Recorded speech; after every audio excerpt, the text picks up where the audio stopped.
Hi students, today we are going to study about what is distributed systems.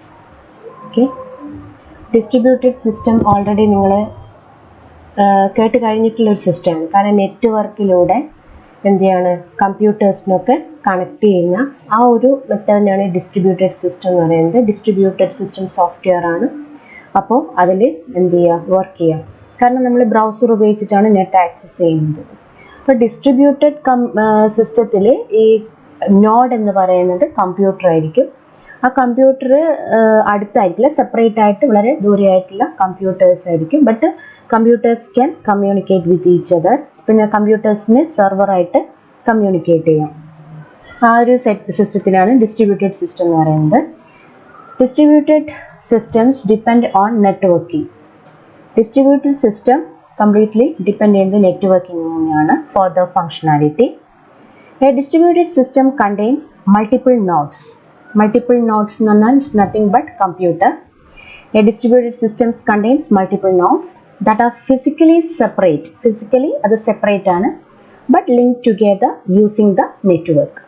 അപ്പോൾ അത് physically എന്താണ്, separate ആണ്, physically separate ആണ്, but linked together using the network use ചെയ്തത് link ചെയ്തിട്ടുണ്ട്. All the nodes in the system communicate with each other and handle processes in tandem. അപ്പോൾ ഈ ഒരു സിസ്റ്റത്തിലുള്ള എല്ലാ നോഡ്സും എന്ത് ചെയ്യുന്നുണ്ട്, പരസ്പരം കമ്മ്യൂണിക്കേറ്റ് ചെയ്യുന്നുണ്ട് ആൻഡ് ഹാൻഡിൽ പ്രോസസ്സസ് ഹാൻഡിൽ ചെയ്യുന്നുണ്ട്. Okay, each of these nodes contains a small part of the distributed operating system software. അപ്പോൾ ഇതിൻ്റെ അകത്തുള്ള നോഡ്സ് എന്ന് പറഞ്ഞാൽ ഫിസിക്കലി സെപ്പറേറ്റഡ് ആയിട്ടാണ് ഉണ്ടാവുക. സെർവറിൻ്റെ അടുത്ത് തന്നെ ഉണ്ടാവണമെന്നില്ല. ബട്ട് അത് എന്തായിരിക്കും, കണക്റ്റഡ് ടുഗെദർ അല്ലേ. ഒരു നോഡ് വേറെ നോഡുമായിട്ട് കണക്ഷൻ ഉണ്ട്, same as that node connected to the server. So these nodes contains, ഈ നോഡ്സിലൊക്കെ എന്തുണ്ട്, contains a small part of the distributed operating system software.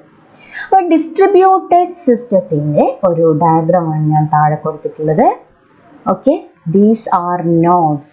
Okay, these are nodes. Nodes are connected to a network. Okay, so നെറ്റ്വർക്കുമായിട്ട് connect ചെയ്യുന്നത് കൊണ്ട് they can communicate with other node through the network. This node can communicate with this node through the network. All nodes are communicate with each other. Okay, അപ്പോൾ ഈ distributed സിസ്റ്റത്തിന് നമുക്ക് രണ്ട് distributed system നമുക്ക് different types ഉണ്ട്. Means peer to peer ഉണ്ട്, പിന്നെ client server systems ഉണ്ട്. ഓക്കെ, ഡിസ്ട്രിബ്യൂട്ടഡ് സിസ്റ്റം രണ്ട് തരത്തിലാണുള്ളത്. ക്ലയൻറ്റ് സെർവർ സിസ്റ്റംസ് ഉണ്ട്, പിന്നെ ഉള്ളത് പിയർ ടു പിയർ സിസ്റ്റംസ് ആണുള്ളത്.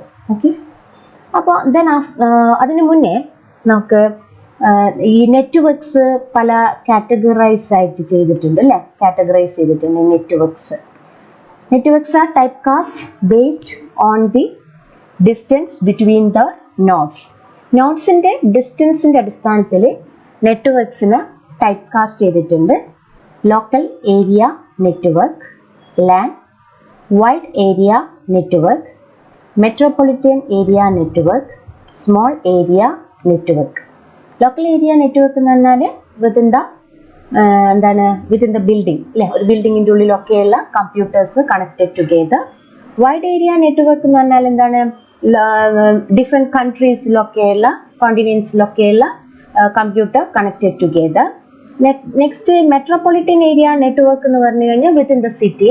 പിന്നെ small area network within meters അല്ലെ, ഒരു ലിമിറ്റഡ് മീറ്റേഴ്സിനുള്ളിലുള്ള സാധനങ്ങളൊക്കെ നമ്മൾ എന്താണ് കണക്ട് ചെയ്ത് വെച്ചിരിക്കുന്നത്. അങ്ങനെ ഡിഫറെൻറ്റ് കാറ്റഗറീസ് ഓഫ് എന്താണ് നെറ്റ്വർക്ക്സ് അല്ലേ. നെറ്റ്വർക്ക്സ് അങ്ങനെ ഡിഫറെൻറ്റ് കാറ്റഗറീസ് ഉണ്ട്. Okay, the nodes in the distributed system can be arranged in the form of client server systems or peer-to-peer systems. അപ്പോൾ നമുക്ക് ക്ലാസിഫിക്കേഷൻ എന്ന് പറയുകയാണെങ്കിൽ ഈ ഡിസ്ട്രിബ്യൂട്ടഡ് സിസ്റ്റം നോഡ്സ് എങ്ങനെയാണോ ഡിസ്ട്രിബ്യൂട്ട് ചെയ്തിരിക്കുന്നത്, അറേഞ്ച് ചെയ്തിരിക്കുന്ന രീതിയിൽ നമ്മുടെ ഡിസ്ട്രിബ്യൂട്ടഡ് സിസ്റ്റം രണ്ടായിട്ട് ക്ലാസിഫൈ ചെയ്തിട്ടുണ്ട്. ക്ലയൻറ്റ് സെർവർ സിസ്റ്റം ഉണ്ട്, പിന്നെ എന്താ ഉള്ളത്, പിയർ ടു പിയർ സിസ്റ്റംസ് ഉണ്ട്. അപ്പോൾ അത് എന്താണെന്ന് നമുക്ക് നോക്കാം.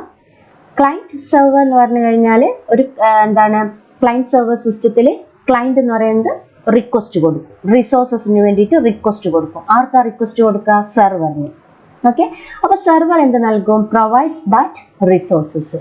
അപ്പോൾ ഈ ക്ലയൻറ്റ് എന്ന് പറയുന്നതും സെർവർ എന്ന് പറയുന്നതും കമ്പ്യൂട്ടർ തന്നെയാണ്. പക്ഷെ രണ്ടും തമ്മിലെ ഡിഫറൻസ് എന്താണെന്ന് ചോദിച്ചു കഴിഞ്ഞാൽ, സെർവർ എന്ന് പറയുന്നത് ഹ്യൂജ് കമ്പ്യൂട്ടർ എന്നാണ്. ഹ്യൂജ് കമ്പ്യൂട്ടർ മീൻസ് അതിന് ഡാറ്റാ ബേസ് കൂടുതലുണ്ടാവും. ദാറ്റ് മീൻസ് സ്റ്റോറേജ് കൂടുതലായിരിക്കും, പിന്നെ അതിൻ്റെ സ്പീഡ്, കപ്പാസിറ്റി കാര്യങ്ങളൊക്കെ കുറെ കൂടുതലായിരിക്കും. അങ്ങനെയാണ് സെർവർ എന്ന് പറയുന്നത്.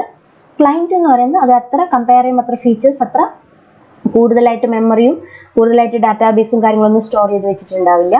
അപ്പോൾ ക്ലയൻ്റ് ആണ് റിസോഴ്സസിന് വേണ്ടിയിട്ട് റിക്വസ്റ്റ് കൊടുക്കുന്നത്. So the server provides that resource. Server എന്തെന്ന്, സെർവർ എന്നുള്ള മീനിങ് തന്നെ ഗിവിങ് സർവീസ് ആണ്, സർവീസ് കൊടുക്കുന്നത്. A server may serve multiple clients at the same time. ഒരു സെർവറിന് മൾട്ടിപ്പിൾ ക്ലയൻറ്റ്സിന് ഒരേ സമയത്ത് എന്ത് ചെയ്യാൻ പറ്റുന്നുണ്ട്? സെർവ് ചെയ്യാൻ പറ്റും. ദാറ്റ് മീൻസ് ഒരു സെർവറിൻ്റെ മൾട്ടിപ്പിൾ ക്ലയൻറ്റ് റിക്വസ്റ്റ് ചെയ്യുകയാണെങ്കിൽ ആ റിക്വസ്റ്റ് ഒക്കെ സാറ്റിസ്ഫൈ ചെയ്യാൻ, അല്ലെങ്കിൽ ആ റിക്വസ്റ്റിനൊക്കെ സർവീസ് കൊടുക്കാൻ സെർവറിന് സാധിക്കും. Okay, server may serve multiple clients at the same time while a client is in contact with only one server. പക്ഷെങ്കിൽ ക്ലയൻറ്റ് ഒരു സമയത്ത് ഒരു സെർവറായിട്ട് മാത്രമേ കോൺടാക്ട് ചെയ്യാൻ പറ്റൂ. അല്ലാതെ ക്ലയൻറ്റിന് ഒരു സമയത്ത് ഒന്ന് കൂടുതൽ സെർവേഴ്സുമായിട്ട് കോൺടാക്ട് ചെയ്യാൻ പറ്റില്ല. ക്ലയൻറ്റിന് ഒരു സമയത്ത് ഒരു സെർവറായിട്ട് മാത്രമേ കോൺടാക്ട് ചെയ്യാൻ പറ്റൂ. ബട്ട് ഒരു സമയത്ത് ഒരു സെർവറിന് ഒന്ന് കൂടുതൽ ക്ലയൻറ്റിൻ്റെ റിക്വസ്റ്റിനൊക്കെ സർവീസ് കൊടുക്കാൻ സാധിക്കും. Both the client and server usually communicate via computer network and so they are a part of distributed systems. അപ്പോൾ ഈ ക്ലയൻറ്റും സെർവറും കമ്മ്യൂണിക്കേറ്റ് ചെയ്യുന്നത് ഏതിലൂടെയാണ്? കമ്പ്യൂട്ടർ നെറ്റ്വർക്കിലൂടെയാണ്. So they are also the part of distributed systems. ക്ലയൻറ്റും സെർവറും ഡിസ്ട്രിബ്യൂട്ടഡ് സിസ്റ്റത്തിൻ്റെ പാർട്ടാണ്. Because they are communicate with each other through network.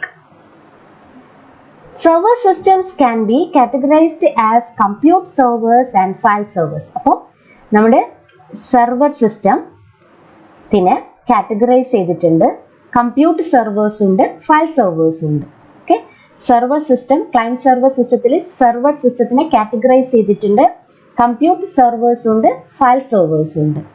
അപ്പോൾ എന്താണ് കമ്പ്യൂട്ട് സെർവർ സിസ്റ്റം എന്ന് നോക്കാം. It provides an interface to which clients can send requests to perform an action. ഒരു action perform ചെയ്യാൻ വേണ്ടിയിട്ട് ക്ലയൻറ്റ്സ് എന്ത് ചെയ്യുന്നുണ്ട്? റിക്വസ്റ്റ് കൊടുക്കും. അതിൻ്റെ ഫലമായിട്ട് in response to which the execute the action and send back results to the client. അപ്പോൾ computer server സിസ്റ്റത്തിൽ there is an interface. Computer server system provides an interface through which clients can send requests. ക്ലയൻറ്റിന് requests send ചെയ്യാം to perform an action. എന്തെങ്കിലും ഒരു action perform ചെയ്യാൻ ആവശ്യമായിട്ടുള്ള റിസോഴ്സസിന് വേണ്ടിയിട്ടുള്ള request കൊടുക്കാം. In response which they execute the action. ആ action എന്ത് ചെയ്യുന്നു? ആ റിക്വസ്റ്റ് എന്ത് ചെയ്യുന്നു? റിസീവ് ചെയ്യുന്നു സെർവർ. അതിൻ്റെ റിസൾട്ട് എന്ത് ചെയ്യുന്നു? ക്ലയൻറ്റിന് സെൻഡ് ബാക്ക് ചെയ്യുന്നു. Okay, that is the compute server systems. അപ്പോൾ സെർവർ സിസ്റ്റത്തിൻ്റെ സെക്കൻഡ് വൺ എന്ന് പറയുന്നത് എന്താണ്? File server systems. File server system provides a file system interface. File server system also provides a file system interface where clients can create, update, read and delete files. അപ്പോൾ ഈ file server സിസ്റ്റത്തിൻ്റെ പ്രത്യേകത എന്താണെന്ന് ചോദിച്ചാൽ, ക്ലയൻറ്റിനെ എന്ത് ചെയ്യാൻ പറ്റും? Files create ചെയ്യാം, ഫയൽസ് വേണമെങ്കിൽ അപ്ഡേറ്റ് ചെയ്യാം, ഫയൽസ് വേണമെങ്കിൽ റീഡ് ചെയ്യാം, ഫയൽസ് വേണമെങ്കിൽ ഡിലീറ്റ് ചെയ്യാം. അതിൻ്റെ ഒരു പെർമിഷൻ ആർക്കുണ്ട്? ക്ലയൻസിനുണ്ട് ഫയൽ സെർവർ സിസ്റ്റത്തിൽ. അപ്പോൾ ഇവിടെ ഞാൻ കൊടുത്തിരിക്കുന്നത് general structure of a client server സിസ്റ്റത്തിൻ്റെ ഒരു ജനറൽ സ്ട്രക്ചറാണ് കൊടുത്തിട്ടുള്ളത്. This is the server giving services to multiple clients at the same time. Okay, these all are clients, but at a time only one client can communicate with the server or in contact with the one server. Client at one time client can contact with only one server. ഒരു സെർവറായിട്ട് മാത്രമേ contact. This is the general structure of a client-server system. Here it is the server and the clients. Okay, multiple clients are connected with the server. Next, peer-to-peer systems. Next classification of distributed system is peer-to-peer systems. The peer-to-peer systems contains nodes that are equal participants in data sharing. അപ്പോൾ data sharingൽ എല്ലാ സിസ്റ്റത്തിനും ഈ peer-to-peer സിസ്റ്റത്തിലുള്ള എല്ലാ സിസ്റ്റത്തിനും equal participants ആണുള്ളത്. All the tasks are equally divided between all the nodes. എല്ലാ നോഡ്സിനിടയിൽ എല്ലാ ടാസ്കും equally divide ചെയ്തിരിക്കും. The nodes interact with each other as required as shared resources.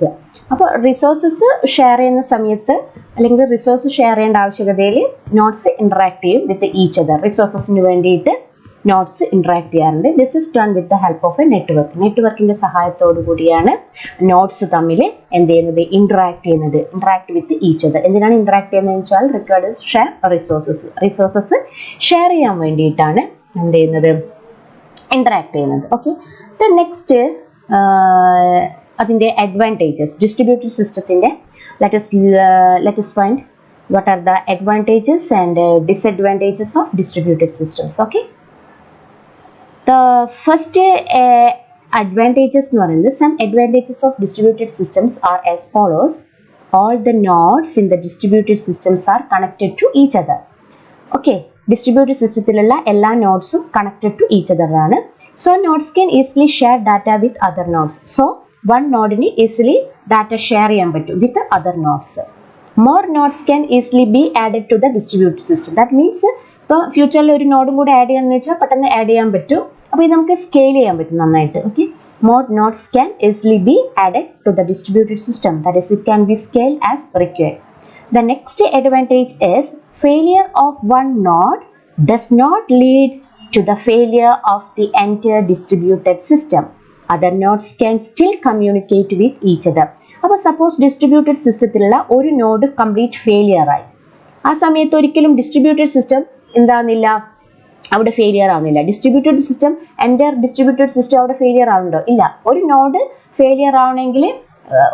Failure ആവുകയാണെങ്കിൽ അവിടെ ഒന്നും സംഭവിക്കുന്നില്ല. അതർ നോഡ്സിന് കമ്മ്യൂണിക്കേറ്റ് ചെയ്യാൻ പറ്റും. Okay, resources like printers can be shared with multiple nodes rather than being restricted to just one. അപ്പോൾ ഈ printers പോലത്തെ ഉള്ള റിസോഴ്സസ് ഒക്കെ മൾട്ടിപ്പിൾ ആയിട്ടുള്ള നോഡ്സിന് അല്ലെങ്കിൽ മൾട്ടിപ്പിൾ കമ്പ്യൂട്ടേഴ്സിന് ഷെയർ ചെയ്യാൻ പറ്റുമെന്നാണ് നല്ലൊരു കാര്യം തന്നെയാണ്. ഓക്കെ, നെക്സ്റ്റ് ഇതിൻ്റെ ഡിസഡ്വാൻറ്റേജസ് ഓഫ് ഡിസ്ട്രിബ്യൂട്ടഡ് സിസ്റ്റം എന്ന് പറയുന്നത്, it is difficult to provide adequate security in distributed systems because the nodes as well as the connections need to be secured. അപ്പോൾ ഒരു സെക്യൂരിറ്റി പ്രൊവൈഡ് ചെയ്യുക എന്ന് പറയുന്നത് ആവശ്യമുള്ള അഡിക്വേറ്റ് ആയിട്ടുള്ള സെക്യൂരിറ്റി നമ്മുടെ ഡിസ്ട്രിബ്യൂട്ടഡ് സിസ്റ്റത്തിൽ പ്രൊവൈഡ് ചെയ്യുക എന്ന് പറയുന്നത് ഇറ്റ്സ് വെരി ഡിഫിക്കൽട്ട്. ബിക്കോസ് കാരണം എന്താണെന്ന് വെച്ചാൽ ഈ നോട്ട്സിനും കണക്ഷൻസും ഒക്കെ എന്തായിരിക്കണം, സെക്യൂർഡ് ആയിരിക്കണം. നോട്ട്സും സെക്യൂർഡ് ആയിരിക്കണം, നെറ്റ്വർക്ക് കണക്ഷൻസ് എന്തായിരിക്കണം, സെക്യൂർഡ് ആയിരിക്കണം. അത് വളരെ ഒരു ബുദ്ധിമുട്ടുള്ള ഒരു കാര്യം തന്നെയാണ് ശരിക്കും അഡിക്വേറ്റ് ആയിട്ടുള്ള സെക്യൂരിറ്റി പ്രൊവൈഡ് ചെയ്യുക എന്ന് പറയുന്നത്. സെക്കൻഡ് ഡിസ്അഡ്വാൻറ്റേജസ് എന്ന് പറയുന്നത്, some messages and data can be lost in the network while moving from one node to another. അപ്പോൾ ഈ ഡിസ്ട്രിബ്യൂട്ടഡ് സിസ്റ്റത്തിൽ ഒരു നോഡിൽ നിന്ന് ഡാറ്റ വേറെ നോഡിലേക്ക് നമ്മൾ സെൻഡ് ചെയ്യുന്ന സമയത്ത് ചിലപ്പോൾ ഡാറ്റ എന്ത് ചെയ്യും, നെറ്റ്വർക്കിൽ ലോസ്റ്റ് ചെയ്യാനുള്ള സാധ്യതയുണ്ട്. Some messages and data can be lost in the network while moving from one node to another. The database connected to the distributed system is quite complicated and difficult to handle as compared to single user system. അപ്പോൾ നമ്മൾ ഈ distributed സിസ്റ്റമായിട്ട് connect ചെയ്തിട്ടുള്ള ഡാറ്റാബേസും കാര്യങ്ങളൊക്കെ ഒരുപാട് complicated ആയിട്ടുള്ള കാര്യമാണ്. നമ്മളൊരു single user system handle ചെയ്യുന്നത് പോലെയല്ല, കുറച്ച് ബുദ്ധിമുട്ടുള്ളതാണ്. ദ നെക്സ്റ്റ് ഓവർലോഡിങ് വരാം നമ്മുടെ നെറ്റ്വർക്കിൽ. ഓവർലോഡിങ് എന്ന് പറഞ്ഞാൽ ഈ ഡിസ്ട്രിബ്യൂട്ടഡ് സിസ്റ്റത്തിൽ കുറെ എല്ലാ നോട്ട്സും ഒരുമിച്ച് ഡാറ്റയും കാര്യങ്ങളൊക്കെ സെൻഡ് ചെയ്യുന്ന സമയത്ത് അവിടെ ഒരു ഓവർലോഡിങ് വരാനുള്ള സാധ്യത വളരെ കൂടുതലാണ്. These are the disadvantages of distributed systems. Okay.